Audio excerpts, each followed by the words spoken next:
Welcome to the COPreneur Path Podcast. Welcome to the show that is all about the path from cop to COPreneur. I'm your host, Adam Wills. With this podcast, I'm going to help equip you for your own post-law enforcement entrepreneurial journey with lessons learned from my experience growing a successful post-Leo business. You'll also get to hear from fellow COPreneurs and experts in business and marketing whose advice will give you an edge against the competition. You are in the right place, so let's get after it.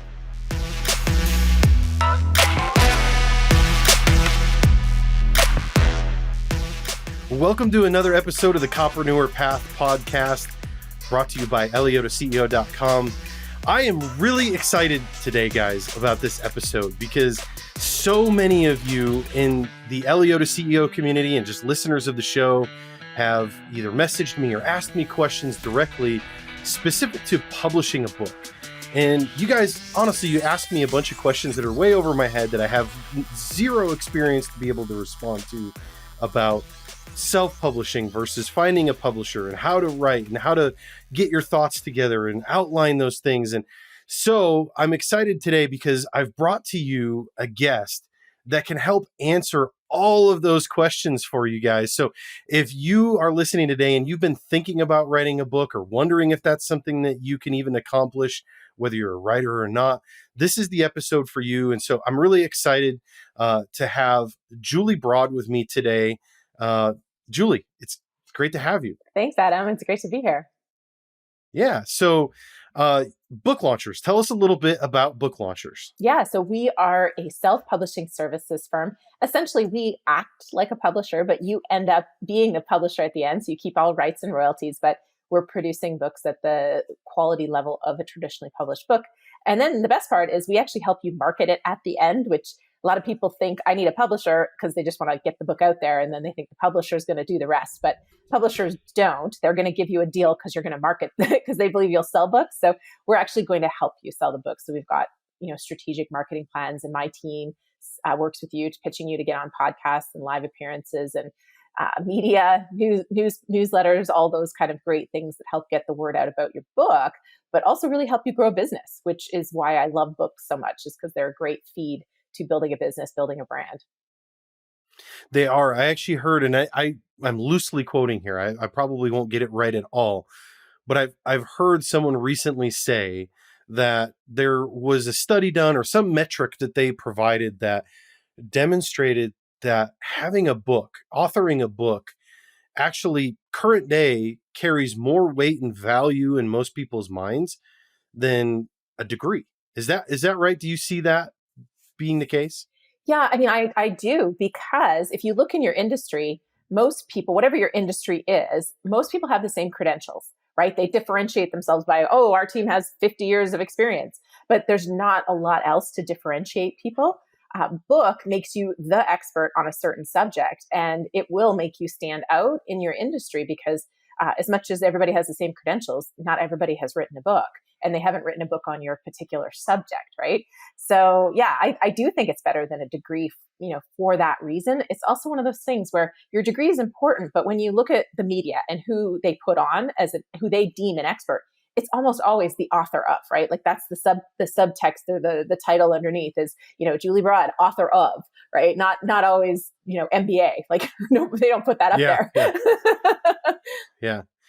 Well, I mean, it certainly allows you to command a niche. Like you said, it allows you the opportunity to get really specific about a topic within your expertise. And, they always say the riches are in the niches, but it's really true. Yeah. When you can speak to a very specific audience, you command much more authority than speaking to a wider audience. Exactly. And that's the exact thing that a lot of people don't understand. So you're already a big jump ahead because a lot of people think their book is for everyone and they're going to write a book that everybody's going to want to read. But there isn't any book out there that is for everyone. I mean, you even look at the Bible, which is like one of arguably the best-selling books of all time, however you want to call it. That's not for everyone either. So, there is no book that is for everyone. And the more you niche down, the more your book is going to be positioned to actually reach a very specific audience and have people go, yes, that's the book for me, which is what you need. So here's the thing that I find kind of funny, if you will, about publishing a book. Books have been around for eons, right? So you would think that there wouldn't be a whole lot of mystery involved in what it takes to author and publish a book. Yet, truthfully, I feel like there's actually more mystery involved in that than podcasting, even, for example, which is a relatively new thing in the world and at large, right? And so, one of the things that I get asked frequently is like, what does it actually mean to self-publish a book, and what is the difference between self-publishing and going through a publisher? Can you maybe give us, pun intended here, the cliff notes of what exactly those differences are? Yeah, I mean, it is tough because there's different ways to do it, which I think creates some of that mystery, because you'll hear a lot of different things, and it's not that one is right and one is wrong. It's just that there's different approaches.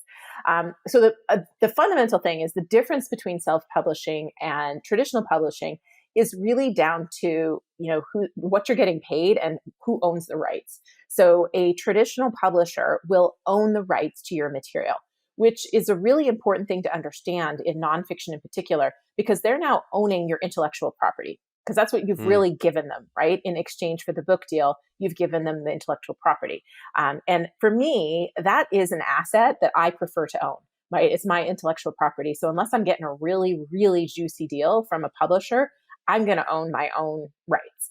Also, you become the CEO of your book when you self-publish, versus the publisher in a traditional scenario is the CEO, which means for a lot of authors, they end up with a book that isn't actually positioning them to be the thought leader, to be the industry leader. It also means they can be kind of shoved into a title or a brand that really they're not that happy with. So being the CEO for a lot of people of the book, that the one that drives the decisions, is vital. But with self-publishing, the big challenge is, how much do you do yourself? How much do you hire out? And are you going to be the project manager on all these things? And that's where the traditional model seems appealing, because it's, essentially done for you, versus self-publishing. There's a lot to do yourself. But that's kind of where Book Launchers comes in, right? I mean, your goal is to help authors with all of those things, but still allow them the ability to self-publish, right? Am I understanding that correctly? Exactly. And that's why I started the company. I self-published 2 books previously, and it was a gigantic project to self-publish, because I had very high standards as to how I wanted my book to be. I never wanted somebody to look at it and know it was self-published. I always wanted it to look like I had gone through a publisher. And the other piece was, I met a lot of authors who self-published that didn't think through marketing before they wrote their book. They wrote their book and then they tried to sell it. And traditionally published books, they have a marketing plan before you even get a book deal. They know exactly who your audience is and how you're going to sell it. And so I saw this big gap. First of all, having everything under one roof, because there's great writers, there's great editors, there's great cover designers. But if you're not thinking marketing from day one and having everybody on page with that marketing plan throughout the whole process, you're missing that opportunity to really position yourself. So I brought everything under one roof to simplify it for authors. And, the standards are the same as the publisher, but then we're also going to help you market the book, because that's where publishers look at you and go, how are you going to sell this book? Yeah. They kind of look to you to do. So what sort of things do you do? I mean, maybe I feel like we're kind of skipping ahead here, but it's good. I think, like you said, the emphasis being on the marketing of the book is important, because that's kind of a key differentiator for you. So what is it that you do to help somebody market their book? Yep. From day one, when you start talking to us, we're getting very clear on who that audience is, where they're hanging out, and also your goals for the book, right? Because what you're going to do to market a book is different depending on what your desired outcome is. A lot of people get hung up on being a bestseller, but if your goal is to get speaking engagements, the bestseller actually shouldn't be your first priority, because you're really focused on creating a book that's going to position you to be somebody who gets paid to go on stages. You need to position that book differently. Doesn't mean you don't want to be a bestseller, but your goals are part of that original marketing plan. So we almost do a branding plan to begin with. It's like, what's the outcome of this book for that reader that you want to connect to? And how does that tie in to your ultimate business or brand goal? So we want to figure that out before you start writing, before we pair you with a writer or pair you with a writing coach. And then we want, when as you're going through a lot of the process, we're doing research. So we're going to do keyword for Google as well as for Amazon. We're going to do category research, pricing research, because we want to understand how to position your title, your subtitle, your book description, your bio for discoverability, as well as for that, for the market that you're in, the category that you're in. So all that stuff gets layered in. And then we're talking launch strategies while you're going through editing, because another challenge when you write a book and then figure out how to market it is you've missed 6 months to a year of things you could have been doing to set your book up for success on the marketing side. So we want to start layering marketing pieces in early, building your book army, building that network, reaching out to influencers. If you don't have a website already, making sure those kind of fundamental pieces are in place. So all of that's happening before we have even got a cover. Yeah. So let me kind of game plan something, or give you just a thought of mine. And I shared this with you just a little bit before the podcast, but I want to share with the audience too. So writing a book has been something that has been on my mind personally here for the last couple of years, and sort of a goal of mine. I'd say a loose goal that I want to accomplish here in the next year or two. My challenge is I don't have time. I'm already stretched thin, I feel like. And so I wonder, like, when am I going to find the time to sit down and write? Because I actually have an uncle who is a writer, and it takes him like 6 or 7 years every time he writes a book. And I don't want it to take 6 or 7 years. And so I sit and look at my own situation and think, well, how could I possibly do it? But then truthfully, I'm putting out content between the podcast and some of the different things I'm doing for the podcast with blog writing and emailing my email list and all of those different content strategies that I'm already employing. Mm-hmm. Can you guys at Book Launchers use that? Like, can you take that material and be able to say, all right, from all of this, we can it's sort of Adam's brain dump, and we can take this and be able to put together an outline for a book and help you create something that actually people would want to buy. Yeah, it's so how we usually approach it, because we've worked with a lot of people who have podcast content and even video content. What we do is we explore your outcome for that reader, who's that ideal reader, and your business goal first. And we essentially create a hook of the book, and then we look at your content. Because what happens, the only exception to that is if you've had something go particularly viral, right? If you've had something kind of naturally stand out, then that's where we would start, is looking at that. And is that a strong enough piece to be the backbone of a book and a hook? But barring that, like, most content is, pretty steady. You get pretty consistent results from most content. And then we would start with that first, and then we would look at your content and put it in there. If that do you understand what I'm saying? Yeah. Okay. Yeah. So what happens usually in that case is like 70% of the content you've already created, and then 30% needs to be created. And that gets created through our, because you don't have time, I would say work with a writer. And when you work with one of our writers, it's about a 2 to 5 hour a week commitment. 5 hours is on the heavy side when you're going to be reading the stuff that they've written. 2 hours is what you usually be committing to have them interview you, to fill in the gaps, to help them, the content, because they don't know where your content lives. You'd be getting the content for them to so they can write the pieces. And when you do that, the 2 to 5 hours a week throughout the entire process, it's not that most busy people. We work with a lot of doctors, a lot of surgeons, and they're usually able to do 2 hours most weeks. Right. I feel like, there's a lot of moving parts and pieces in this process, and maybe a lot of room for somebody who's not knowledgeable about the process of writing and publishing a book like myself to make some mistakes. What sort of mistakes do you typically see people make when trying to write a book? Well, I mean, the number one is that they haven't thought about marketing. They've written a book that's general. It doesn't have a clear reader and a clear outcome for that reader. And when I say outcome of the outcome, I always seem to pick on leadership books, but you write a leadership book And that's not, that's really general. It's really hard to stand out. There's some really big names in the leadership space.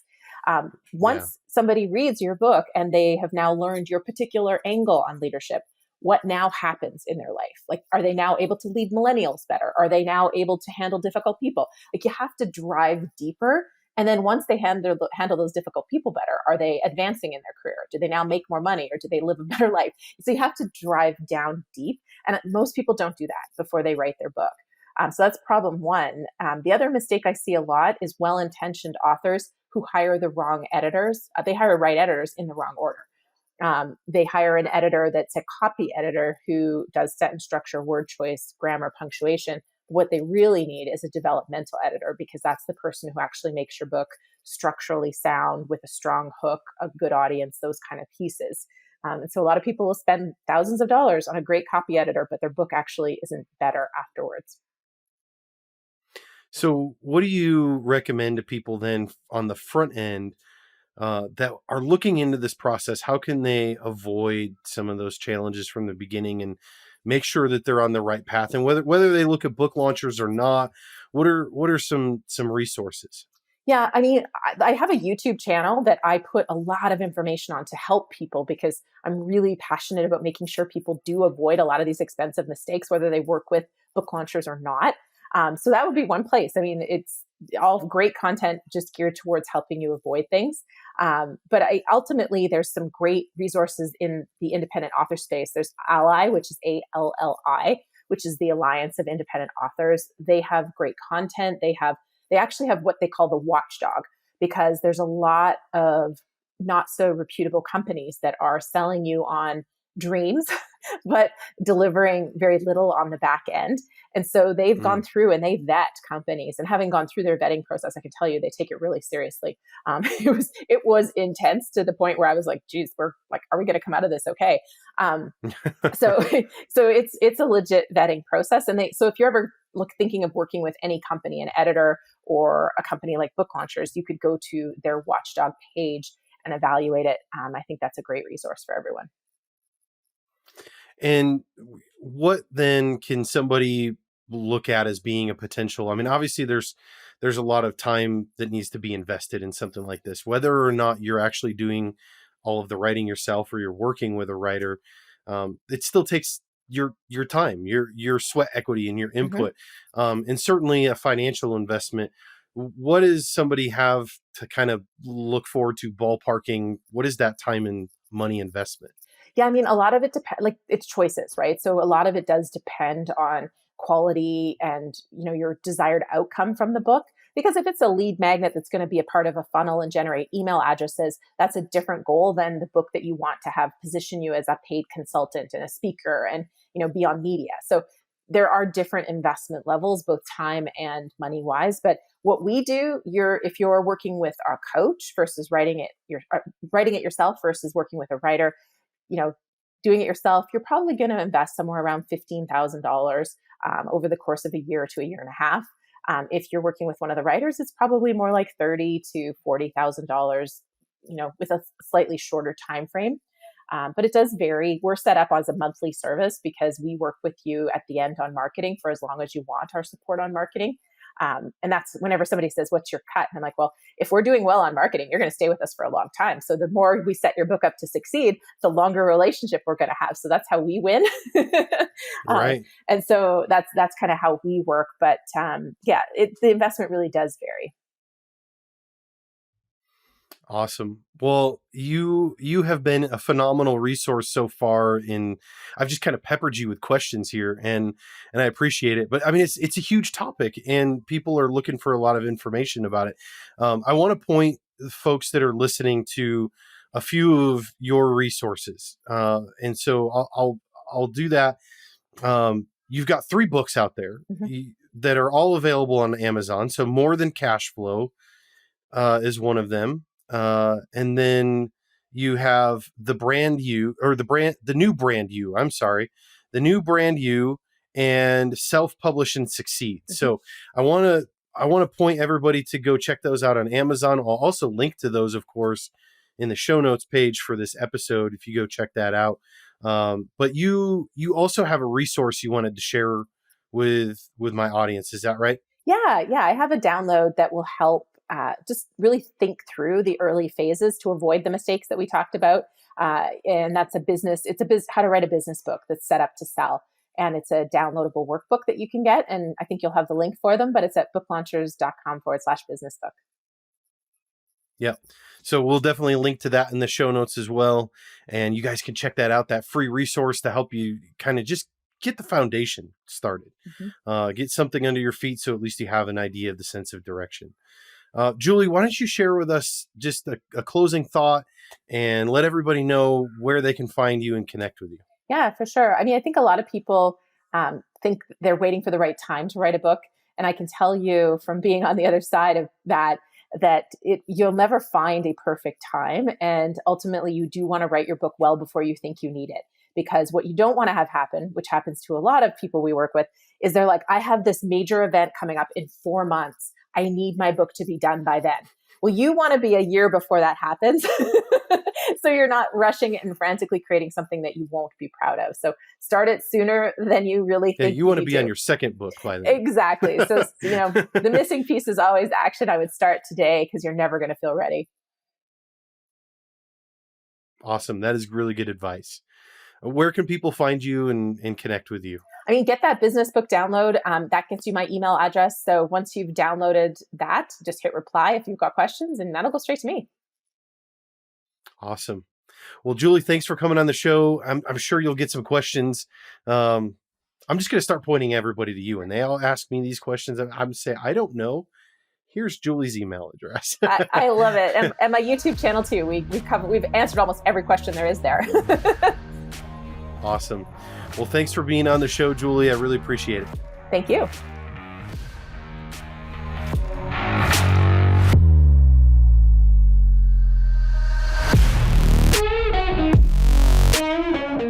Hey, thanks for sticking around till the end of the show.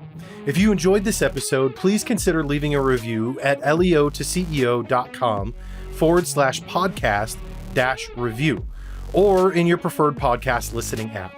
I would love to hear your feedback, and it will also help other copreneurs like yourself find the show.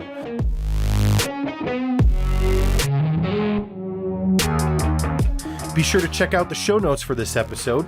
Just go to leo2ceo.com, click on podcast, and search this episode number, and you'll find all the links, descriptions, and resources we talked about. And if you haven't already, make sure you subscribe so you'll be notified when the next episode is live. Thanks again for tuning in, and I'll catch you guys on the next episode.